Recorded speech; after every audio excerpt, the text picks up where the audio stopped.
സർവ്വവിധവും സജ്ജമാണ്. ആ സജ്ജമായതിൻ്റെ ഏറ്റവും നല്ല ഒരു ഉദാഹരണമാണ് ഇന്ന് കന്യാകുളങ്ങര മുസ്ലിം ജമാഅത്തും പരിസരങ്ങളും നാട്ടുകാരുമൊക്കെ ലക്ഷദ്വീപിലെ ലജ്നത്തുൽ മുഅല്ലിമീനെയും വിദ്യാഭ്യാസ ബോർഡിനെയും ജമിയത്തുൽ ഉലമയുടെയും നേതാക്കളെയൊക്കെ സ്വീകരിച്ച് ഈ ഉദ്ഘാടന വേദിക്ക് കളമൊരുക്കാൻ അവർ തയ്യാറായത് ഒരുപക്ഷെ പതിറ്റാണ്ടുകൾ പഴക്കമുള്ള മുസ്ലിം ജമാഅത്തിൻ്റെ ചരിത്രത്തിൽ ആദ്യത്തെ ഉദ്ഘാടന സമ്മേളനമായിരിക്കും ഇത് എന്ന് ഞാൻ ധരിക്കുകയാണ്. ആ ഒരു ഭാഗ്യം ഈ വർഷം കടന്നു വന്നത് കന്യാകുളങ്ങര മുസ്ലിം ജമാഅത്താണ്. ഇന്ന് കേരളക്കര എല്ലായിടത്തും എത്തുന്ന വാർത്തകളിലും മുസ്ലിം ജമാഅത്ത് ഇന്ന് അറിയപ്പെടുമെന്നതും മറ്റൊന്നാണ്. ഇരിക്കട്ടെ, മദ്രസ വിദ്യാഭ്യാസം എന്ന് പറയുന്നത് ഒരു മഹലിന്റെ ഏറ്റവും വലിയ പ്രവർത്തനത്തിന്റെ കാതലായ വശം ഏതെന്ന് ചോദിച്ചാൽ അടിവരയിട്ടുകൊണ്ട് നാം പറയേണ്ടത് മദ്രസ വിദ്യാഭ്യാസമാണ്. ആ മഹലിന് നിലനിൽപ്പെടുക്കാം, ഈ സമൂഹത്തിന്റെ നിലനിൽപ്പെടുക്കാം, നാളെയുടെ കരുത്തുറ്റ കർമ്മനിരതരായ വിവേകമുള്ള ഒരു സമുദായത്തെ പടയ്ക്കുവാൻ മദ്രസകൾക്ക് കഴിയുകയുള്ളൂ എന്നത് കാലം തെളിയിച്ച സത്യമാണ്. ഇന്ന് മദ്രസാതലങ്ങളിൽ നിന്നും പലപ്പോഴും നമ്മുടെ രക്ഷകർത്താക്കൾ മക്കളെ മറ്റു വിദ്യാഭ്യാസത്തിന്റെ പേര് പറഞ്ഞുകൊണ്ട് മാറ്റി നിർത്തുന്നത് കൊണ്ട് തന്നെ ചാനൽ ചർച്ചകളിലും അതുപോലെ തന്നെ സാമുദായികമായ ഒരുപാട് മൂല്യച്യുതി അനുഭവിക്കുന്ന അവസ്ഥകളിലുമൊക്കെ ഈ സമുദായത്തിന്റെ പേര് പലപ്പോഴും വലിച്ചഴിക്കപ്പെടാറുണ്ട് എന്നുള്ളത് മാധ്യമങ്ങൾ നമ്മളെ തെറ്റിപ്പെടുത്തരുകയാണ്. ഈ അടുത്ത് കഴിഞ്ഞ ഒരു മാസം ഞാൻ തമിഴ്നാട്ടിലെ ഒരു ഉലമാ സമ്മേളനത്തിൽ ഇങ്ങനെ പങ്കെടുക്കുമ്പോൾ അവിടെയുള്ള കുടച്ചൽ ഷെയ്ഖ് എന്ന് പറയുന്ന വലിയൊരു മഹാൻ ഇങ്ങനെ ചർച്ച ചെയ്യുമ്പോൾ എന്നോട് സംബന്ധിച്ച ഒരു കാര്യം, മുഹമ്മദ് അസ്ഹർ എന്ന് പറയുന്ന ഇന്ത്യയിലെ ക്യാൻസർ രംഗത്ത് ഏറ്റവും കൂടുതൽ അറിയപ്പെടുന്ന ഒരു വ്യക്തി, എല്ലാ ഡിഗ്രികളും സ്വായത്തമാക്കി അവസാനം അമേരിക്കയിൽ പോയി അവിടെയും ഡിഗ്രികൾ ഇങ്ങനെ വാരിക്കൂട്ടി ക്യാൻസർ ലോകത്തിന്റെ അധികായൻ എന്ന പേരെടുത്തവർ അവസാനം ആ മനുഷ്യന് അള്ളാഹു ക്യാൻസർ കൊടുക്കുക. അള്ളാഹു അങ്ങനെയാണല്ലോ. ഞാൻ കോഴിക്കോട് പഠിക്കുന്ന സമയത്ത് കോഴിക്കോട് മെഡിക്കൽ കോളേജിൽ മാർത്താണ്ഡൻ എന്ന് പറഞ്ഞ ഡോക്ടർ ഉണ്ടായിരുന്നു. ഫെർട്ടിലിറ്റി ചികിത്സയിൽ എന്ന് പറഞ്ഞാൽ കുട്ടികളിൽ ഉണ്ടാവാത്ത ആരും അദ്ദേഹത്തെ കണ്ട് മരുന്ന് കഴിച്ചാൽ അവർക്കെല്ലാം കുട്ടികളുണ്ടാവും. അദ്ദേഹത്തിന്റെ കൈ അത്ര പൊരുത്തമാണ്, അത്രമാത്രം അറിവാണ് ആ വിഷയത്തിൽ. പക്ഷെ അദ്ദേഹത്തിന് അള്ളാഹു കുട്ടികൾ കൊടുത്തില്ല എന്ന് വിചാരിച്ചിട്ട് ഇതിന്റെ കഴിവിനെ നമുക്ക് നിഷേധിക്കാനും പറ്റില്ല. അള്ളാഹു ആണ് കൊടുക്കുന്നവൻ എന്ന് തിരിച്ചറിവ് അദ്ദേഹമോട് മനസ്സിലാക്കുക. ഇരിക്കട്ടെ, എന്നതുപോലെ ഈ ഡോക്ടർക്കും ക്യാൻസർ വന്ന് 35-ാമത്തെ വയസ്സിൽ അവസാനം രോഗത്തിന്റെ അവസാന കിടക്കയിൽ കിടക്കുമ്പോൾ മുസ്ലിമായ സഹോദരന്റെ പിതാവിനെയും മാതാവിനെയും എടുത്തു വിളിച്ചിട്ട് പറഞ്ഞു, പ്രിയപ്പെട്ട ഉമ്മ, ഞാൻ പഠിച്ച് നിങ്ങളെല്ലാം ലക്ഷക്കണക്കിന് രൂപ ചെലവഴിച്ച് എനിക്ക് നേടിത്തന്ന ആ സർട്ടിഫിക്കറ്റുകൾ, എന്റെ നേട്ടങ്ങൾ എനിക്കൊന്ന് കാണണം. അലമാര തുറന്നിട്ട് ആ സർട്ടിഫിക്കറ്റുകളെല്ലാം വാരി ആ മകന്റെ മുന്നിൽ അടുക്കി വെച്ചു കൊടുക്കുക. ആ കിടക്കയിൽ കിടക്കുന്ന മകൻ അതെല്ലാം നോക്കിയിട്ട് കുറെ നേരം ഇങ്ങനെ വിങ്ങി പൊട്ടിക്കരഞ്ഞിട്ട് അവസാനം മാതാവിനോട് ചോദിച്ചൊരു ചോദ്യം, ഉമ്മ, ഈ ഇത്രയും സർട്ടിഫിക്കറ്റുകൾ എന്റെ ജീവിതത്തിൽ എനിക്ക് നേടിത്തരാൻ നിങ്ങൾ ഒരുപാട് ലക്ഷങ്ങൾ ചെലവഴിച്ചിട്ടുണ്ട് എങ്കിൽ, അതിന് പിന്നാലെ ഞാനും ലക്ഷങ്ങൾ ചെലവഴിച്ചിട്ടുണ്ട് എങ്കിൽ, ഇപ്പോ ഈ കിടക്കയിൽ ഞാൻ ഒരുപക്ഷെ ഇന്നോ നാളെയോ മറ്റന്നാളെയോ മരിക്കാം. ഡോക്ടർമാർ വിധി എഴുതി കഴിഞ്ഞു. അപ്പോ ഈ നിമിഷത്തിൽ എനിക്ക് ഉപകരിക്കുന്ന ഒരു സർട്ടിഫിക്കറ്റ് പോലും ഈ അടുക്കി വെച്ച 100 കണക്കിന് സർട്ടിഫിക്കറ്റുകൾ ഇല്ലല്ലോ എന്ന് ആ മകൻ പൊട്ടിക്കരഞ്ഞുകൊണ്ട് മാതാവിനോട് പറയുക. ഉമ്മ മനസ്സിലാക്കണം. ഉമ്മ വളരെ സങ്കടത്തോടെ ചോദിച്ച, മോനെ നീ എന്താ പറയണേ? നിന്നെ നമ്മൾ ശ്രദ്ധിച്ചില്ലെന്നാണോ? നിന്റെ ജീവിതത്തിൽ നമ്മൾ വലിയ കാര്യമാക്കിയില്ലെന്നാണോ? ആ മകൻ പറഞ്ഞു, ഉമ്മ, അല്ല ഉമ്മ, ദുനിയാവിന്റെ എല്ലാ നേട്ടങ്ങളും എന്റെ കൈപ്പിടിയിൽ ഒതുക്കാൻ നിങ്ങൾ എനിക്കെല്ലാ അവസരങ്ങളും ഒരുക്കി തന്നു. പക്ഷേ അവസാന നിമിഷം എല്ലാ ഉയർച്ചയിൽ നിൽക്കുമ്പോഴും ഒറ്റയടിക്ക് വെട്ടി താടിയിടാൻ കൽപ്പുള്ള പടച്ച തമ്പുരാനെ കുറിച്ച് പഠിക്കാനുള്ള മദ്രസയിൽ ഒരു 5-ാം ക്ലാസ് വരെയെങ്കിലും നിങ്ങൾക്ക് എന്നെ പഠിപ്പിക്കാമായിരുന്നു. 2-ാം ക്ലാസ് കഴിയുമ്പോൾ മക്കൾക്ക് നല്ല സമുന്നതമായ ഭൗതിക വിദ്യ പഠിക്കാൻ വേണ്ടിയിട്ട് നിങ്ങൾ എന്നെ ട്യൂഷൻ അടക്കമുള്ള മറ്റു കാര്യങ്ങളിലേക്ക് പറഞ്ഞു വിടുമ്പോ ഞാൻ ഇന്ന് മരിച്ചാൽ എനിക്ക് ആഖിറത്തിലേക്ക് കൊണ്ടുപോകാൻ എന്തുണ്ട്? ജീവിച്ചിരിക്കുന്ന കാലഘട്ടത്തിൽ നിന്ന് തിരിച്ചറിഞ്ഞെന്ന് പ്രവർത്തിക്കാൻ എനിക്കെങ്ങനെ കഴിയും ഉമ്മ എന്ന് ചോദിക്കുമ്പോൾ ആ ഉമ്മയ്ക്ക് മറുപടിയില്ല. ഇന്നത്തെ കാലം അതാ, മദ്രസയിൽ അയക്കുന്നതിനേക്കാൾ ട്യൂഷനിലേക്ക് 5 വയസ്സുള്ള ഒരു മകൻ 10 വയസ്സുള്ള ബാണ്ഡവുമായി റോഡിലൂടെ നടന്നു പോകുന്ന കാഴ്ചയാണ് നമ്മൾ എപ്പോഴും കാണണം. ഈ അടുത്ത് ഇപ്പൊ ഇലക്ഷൻ സമയമാണല്ലോ. ഇലക്ഷൻ സമയത്ത് നമുക്കൊക്കെ അറിയാം, DGPയുടെ സ്ഥാനത്ത് വരെ ഇരുന്ന ശ്രീലേഖ അല്ലേ, ശ്രീലേഖ ഇലക്ഷൻ പ്രചരണത്തിനിടയ്ക്ക് മുസ്ലിങ്ങളെയും മദ്രസകളെയും വല്ലാതെ കുതിര കയറി. ഈ അടുത്ത് ആ കുതിര കയറിയപ്പോ രാഹുൽ ഈശ്വർ എന്ന് പറയുന്ന ഹൈന്ദവനായ ചെറുപ്പക്കാരൻ ആ സഹോദരിയോട് പറയാണ്, നിങ്ങൾ ഒരു സംസ്ഥാനത്തിന്റെ DGP ആയി പദവിയിലിരുന്ന ആളല്ലേ, നിങ്ങൾ ഇത്ര തരംതാണ് സംസാരിക്കരുത്. ഒരു സമുദായത്തിന് ഇങ്ങനെ കുതിര കയറരുത്. ആ സമുദായത്തിന് ഒരുപാട് പ്രത്യേകതയുണ്ട്. നിങ്ങളുടെ പോലീസ് ഡിപ്പാർട്ട്മെന്റിന്റെ സിപി എന്ന് പറയുന്ന ഒരാള് ഒരു അന്വേഷണത്തിന്റെ റിപ്പോർട്ട് പുറത്തുവിട്ടപ്പോ ഏറ്റവും കുറവ് ആത്മഹത്യാ പ്രവണതയുള്ളത് മുസ്ലിം സമൂഹത്തിലാണ്. ഏറ്റവും കൂടുതൽ ആത്മഹത്യ ചെയ്യുന്ന ഹൈന്ദവരാണ്. ആത്മഹത്യ അരുതേ എന്ന് പഠിപ്പിക്കുന്നത് പരിശുദ്ധ ഇസ്ലാമിന്റെ മദ്രസകളാണ്. മദ്രസകളിൽ പോകുന്നവർ പെട്ടെന്ന് ആത്മഹത്യ ചെയ്യില്ല എന്ന് ആ സിപിയു എഴുതി കൊടുക്കുകയാണ്. നാം മനസ്സിലാക്കണം, നമ്മുടെ മദ്രസ വിദ്യാഭ്യാസം എന്ന് പറയുന്നത് നാളെയുടെ സംസ്കാരത്തിന്റെ വെളിച്ചമാണ്.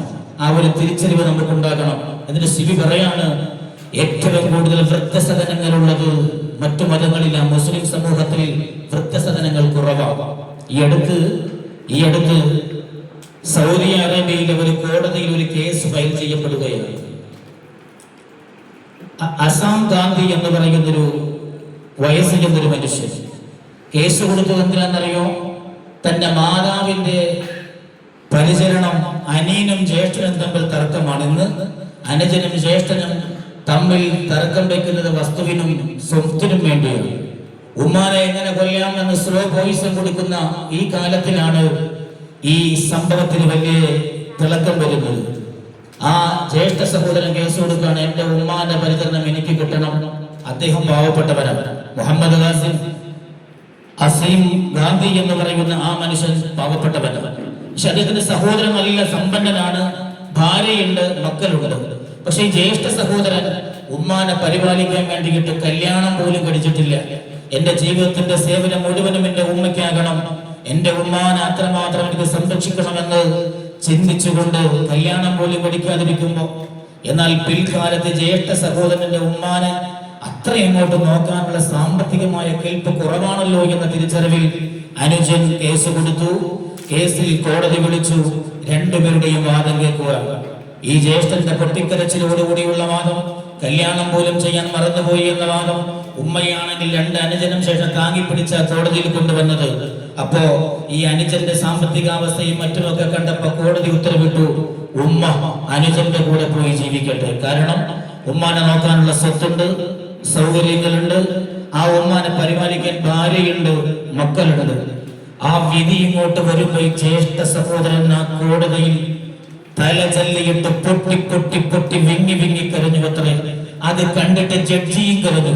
ഇത് കരഞ്ഞത് സ്വത്ത് കിട്ടാനിട്ട് കോടതിയിലെ കേസ് പരാജയപ്പെട്ടതിനല്ല, എന്റെ ഉമ്മാനെ നോക്കാൻ എനിക്ക് കിട്ടിയില്ലല്ലോ എന്ന വേദനയിൽ. അവസാനം ജഡ്ജി ആ സഹോദരനോട് ചോദിക്കുമ്പോ ആ പ്രിയപ്പെട്ട ജ്യേഷ്ഠൻ പറഞ്ഞത്, ഒന്നുമില്ല സാറേ, എനിക്ക് നഷ്ടപ്പെട്ടു പോയത് എന്റെ സ്വർഗമാണ്. കാരണം എന്റെ കൊഞ്ചിളം പ്രായത്തിന്റെ മദ്രസയിൽ ഞാൻ പഠിച്ചത് കാൽപ്പമ്മയുടെ കാൽപാദത്തിനടിയിലാണ് സ്വർഗം എന്ന് പഠിപ്പിച്ചത്. എവിടെന്ന് ലുക്മാൻ ഹക്കീം തങ്ങൾ അവിടുത്തെ പൊന്നുമോനോട് പറയണ, മോനെ നീ എനിക്ക്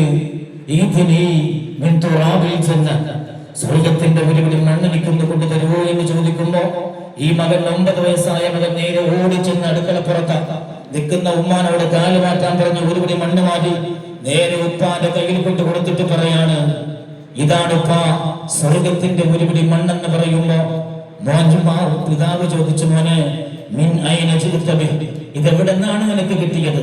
ഈ മണ്ണ് സ്വർഗത്തിൻ്റെതാണ്, നീ എവിടെന്നാണ് ഒപ്പിച്ചത് എന്ന് ചോദിക്കുമ്പോ ലുക്മാൻ ഹക്കീം തങ്ങളോട് ആ മകൻ പറഞ്ഞു, മിൻ തഹ്ത ഖദമി ഉമ്മി, അടുക്കളപ്പുറത്ത് നിന്ന് എന്റെ ഉമ്മാന്റെ കാൽപ്പാടിന്റെ ചുവട്ടിലുള്ള ഒരുപിടി മണ്ണാണപ്പാ എന്ന് ലുക്മാൻ ഹക്കീം തങ്ങളോട് പറയുമ്പോൾ എന്റെ പ്രിയപ്പെട്ടവരെ ആ പിതാവ് കേട്ടു പിടിച്ചിട്ട് പറഞ്ഞു, മോനെ ഉപ്പയും അതുപോലെ നിന്റെ സ്വർഗമാണ് എന്ന് മകനോട് ഉപദേശിച്ചതുപോലെ ഈ ഉപദേശം, ഈ ഒരു തിരിച്ചറിവ് എല്ലാം അറിവുകൾ ഉണ്ടാക്കാൻ കഴിയും. എന്നാൽ തിരിച്ചറിവിന്റെ അറിവ് കിട്ടുന്നത് എപ്പോഴും മദ്രസയിലാണ് എന്ന് പറഞ്ഞാൽ കവിതാക്കൾ 10-20 കൊല്ലം നമ്മളെ ആറ്റ് നോറ്റ് പരിപാലിച്ചു വളർത്തിയ മാതാപിതാക്കളെ ഇന്നലെ കണ്ട ചെറുപ്പക്കാരന് വേണ്ടി അമ്മ എനിക്ക് ആരുമല്ല, ഉമ്മ എനിക്ക് ആരുമല്ല എന്ന് പറഞ്ഞ് എഞ്ചിനീയറിംഗ് കോളേജിന്റെ മുകളിൽ കയറിയിട്ട് ആ കവിതാവും അതുപോലെ കാമുകനും തമ്മിൽ കെട്ടിപ്പിടിച്ചുകൊണ്ട് പുറത്തോട്ട് ചാടി ആത്മഹത്യ ചെയ്യുമ്പോ ഈ അടുത്തൊരു വാർത്ത പുറപ്പെട്ടില്ലേ?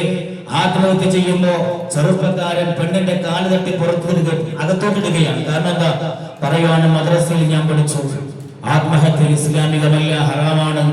ഏത് നിലയിലാണോ ദുനിയാവിൽ ഒരാളുടെ ശരീരത്തെ കൊല്ലുന്നത്, ആ നിലയിലായിരിക്കും കാലകാലം നരകത്തിൽ അവന്റെ ശിക്ഷ. ഇങ്ങനെ ഉയർന്ന സ്ഥലത്തിന് താഴോട്ട് ചാടി ആത്മഹത്യ ചെയ്യും, അതിന്റെ വേദന അനുഭവിക്കും. അതായിരിക്കും ആ ഒരു തിരിച്ചറിവാണ് എനിക്ക് ഇന്ന് പ്രചോദനമായത് എന്ന് പറഞ്ഞ വാർത്തകളും ആധുനിക മാധ്യമത്തിലൂടെ നമ്മൾ വായിച്ചെടുക്കുമ്പോ ദക്ഷിണ കേരള ജനകീയത്തിലുള്ളവയും പോഷക പ്രസ്ഥാനങ്ങളും തെക്കൻ കേരളത്തിന്റെ 8 ജില്ലകളിൽ ഇന്നും അടിസ്ഥാനമായി മാതൃകാപരമായി ഇപ്പോ പുതിയ ചുവടുവെപ്പുകളിലൂടെ മുസമ്മിൽ ഉസ്താദും പ്രസിഡന്റും ഒക്കെ ആശങ്ക വെച്ചതുപോലെ പുതിയ ചുവടുവെപ്പിലൂടെ എന്ന് പറഞ്ഞാൽ 50 മണിക്കൂറുകളുള്ള ട്രെയിനിങ്ങുകളിലൂടെ ഉസ്താദുമാരെ അവിടെ കഴിവുറ്റവരാക്കി. പ്രത്യേകം ട്രെയിനിങ് കൊടുത്തൊന്നും കഴിവ് കുറഞ്ഞവരല്ല, എല്ലാ നിലയിലും കഴിവുറ്റ ഉസ്താദുമാരെ ഒന്നുകൂടി ട്രെയിനിങ് രംഗത്തിറക്കി. മാത്രമല്ല സിലബസുകൾ പോലും അടിമുടി മാറ്റിയെടുത്ത് കാലത്തിന്റെ ചുവടിനൊപ്പിച്ച് കാലത്തിന്റെ പുരോഗതിപ്പിച്ച് പുത്തൻ കാലഘട്ടത്തിൽ ഈ സമുദായത്തെ തിരിച്ചറിയാൻ, മനുഷ്യനെ തിരിച്ചറിയാൻ, മനുഷ്യനാണെന്ന് പോലും മറിഞ്ഞു പോകുന്ന ആധുനിക യുഗത്തില് മനസ്സിന്റെ ഹൃദയത്തിൽ കരുണകൾ കുത്തിവെച്ച് വാത്സല്യത്തിൻ്റെതായ മരുന്നുകൾ നിറച്ച് കുരുന്നു മക്കളെ നാളെയുടെ വാഗ്ദാനങ്ങളായി മാറ്റാൻ മുന്നിൽ നടക്കുന്നത് മാതാവാണ്, ഇതെന്റെ പിതാവാണ്, ഇതെന്റെ സഹോദരങ്ങളാണ്, സ്വത്തിനും അപ്പുറം എന്റെ വൈകാരികതയ്ക്കും അപ്പുറം ബന്ധങ്ങളാണ് വലുതെന്ന് അവിടെ ഹൃദയങ്ങളിൽ പഠിപ്പിച്ചു കൊടുക്കുന്നത് നമ്മുടെ ഈ മദ്രസകളാണ്. ഒരു പക്ഷേ ഇന്നിന്റെ കാലം എന്റെ ഉമ്മമാരോട് സഹോദരങ്ങളോട് ഒന്ന് ഉണർത്തി പറയാനുള്ളത്, അടിവരയിടാനുള്ളത്, ഈ മക്കൾ ഇന്നിന്റെ ഏറ്റവും വലിയ മൂല്യച്യുതി എന്ന് പറയുന്നത് മദ്രസകളിൽ മക്കൾ വരും, ഉസ്താദ് പഠിപ്പിക്കും, ഉസ്താദിന്റെ മിടുക്കുകൊണ്ട് മക്കൾ പഠിച്ചു പോകുമെന്നല്ലാതെ വീട്ടിൽ വന്നാൽ ഇന്ന് എന്റെ മകൻ ദക്ഷിണയുടെ 4ാം ക്ലാസിന്റെ 3ാം ക്ലാസിന്റെ അഖിലാക്കെടുത്ത് ഉമ്മമാർ ഒരു ആവർത്തി വായിക്കണം. നമുക്ക് പഠിക്കാൻ അതിൽ എമ്പാടുമുണ്ട്. നമ്മുടെ മക്കൾ പഠിക്കുന്നത് എന്താണെന്ന് തിരിച്ചറിയാൻ നിങ്ങളും കൂടി താല്പര്യം കാണിച്ചാൽ മാത്രമേ നമ്മുടെ മക്കളും നാളെ നമ്മളൊക്കെ ഈ ഉമ്മമാരെ സ്നേഹിക്കുന്ന നമ്മളെ ഉമ്മമാരും ഉപ്പമാരും മദ്രസാതലത്തിൽ നമ്മളെ വളരെ കണിശമായി പറഞ്ഞുകൊണ്ട് ഇന്ന് നിങ്ങളുടെ ഭാഗത്തു നിന്നും അത്തരം ഒരു കണിശതയും നിർബന്ധയും കുറഞ്ഞു പോയെങ്കിൽ നാളെ നമ്മൾ നോക്കുന്നത് പോലെ നോക്കാൻ ആരും ഉണ്ടാവില്ല എന്ന തിരിച്ചറിവോടുകൂടി മദ്രസാ തലങ്ങളിലേക്ക് എന്ത് മാറ്റിവെച്ചും മദ്രസ വിദ്യാഭ്യാസം മുടങ്ങാതെ നിങ്ങൾ എല്ലാവരും ഏറ്റെടുക്കുകയും കന്യാകുളങ്ങര മുസ്ലിം ജമാഅത്തിന്റെ മദ്രസകൾ ചെയ്യുന്നുള്ളതിന്റെ ഇരട്ടി കുട്ടികൾ പഠിക്കുന്ന ഞാൻ പഠിച്ച മദ്രസയാണത്. 8ാം ക്ലാസ് വരെയും ഞാൻ പഠിച്ച മദ്രസയാണത്. ഞാൻ പഠിക്കുന്ന കാലത്തൊക്കെയും കമ്മിറ്റി ഭാരവാഹികളും ഉസ്താദുമാരെല്ലാം എല്ലാ വർഷവും വാഴലിന് സമ്മാനം, ബുക്കും പേനയും ഒക്കെ ആയിട്ട് വാങ്ങണ ഞാനാ. ഈ മദ്രസയിൽ പ്രസംഗിച്ച് പഠിച്ച ഞാനാ. ഇന്നും കേരളത്തിന്റെ ഏതെല്ലാം മൂലയിൽ പോയി പ്രഭാഷണം നടത്തിയാലും ആ പ്രഭാഷണത്തിന്റെ ഓരത്തിൽ ഇവിടെയാണ്. എനിക്ക് അറബി പ്രസംഗത്തിന് ഏറ്റവും കൂടുതൽ ഫസ്റ്റ് വാങ്ങുന്നത് ഇവിടെയാണ്. അതിന്റെ പരിസരഭാഗത്തൊക്കെ ആളുകൾ എന്നെ ആ വലിയ പ്രോത്സാഹിപ്പിക്കാൻ വരുമായിരുന്നു, ബുക്ക് വാങ്ങിത്തന്നെ വരുമായിരുന്നു. എന്റെ കൂടെ തോറ്റ കുട്ടിയുടെ പിതാവ് നമ്മുടെ ബക്കർ സാർ എന്ന് പറയുന്ന തഹസിൽദാരൊക്കെ അദ്ദേഹമൊക്കെ വളരെയധികം പ്രോത്സാഹിപ്പിച്ചിരുന്നു. ഏതെങ്കിലും ഇരിക്കട്ടെ. അതുകൊണ്ട് ഒരുപാട് പാരമ്പര്യമുള്ള കന്യാകുളങ്ങര മുസ്ലിം ജമാഅത്തിന്റെ ഓരത്ത് എല്ലാവരും മദ്രസയിലേക്ക് കുട്ടികളെ പറഞ്ഞു വിടുകയും മദ്രസ വിദ്യാഭ്യാസം വളരെ പ്രാധാന്യത്തോടു കൂടി ഏറ്റെടുത്ത് ഇത് അവരുടെ മാത്രമല്ല, നാളെ അവരുടെയും നാളെയുടെ സമൂഹത്തിന്റെയും നമ്മൾ അവസാനം കിടക്കുമ്പോൾ നമുക്കും ഒരു ഇസ്തിഗ്ഫാർ പടച്ചവനെ എന്റെ ഉമ്മയാണല്ലോ അല്ലാഹ് ഈ പുറത്തു പിടിക്കണേ നാമയും പറയാനും ദുആ ചെയ്യാനുള്ള നല്ല മക്കളാക്കി അല്ലാഹു നമ്മുടെ കുരുന്നുകളെ വളർത്തിയെടുക്കട്ടെ എന്ന് മാത്രം പറഞ്ഞുകൊണ്ട് അധ്യക്ഷ ഭാഷണം നിർത്തുന്നു. അടുത്തതായി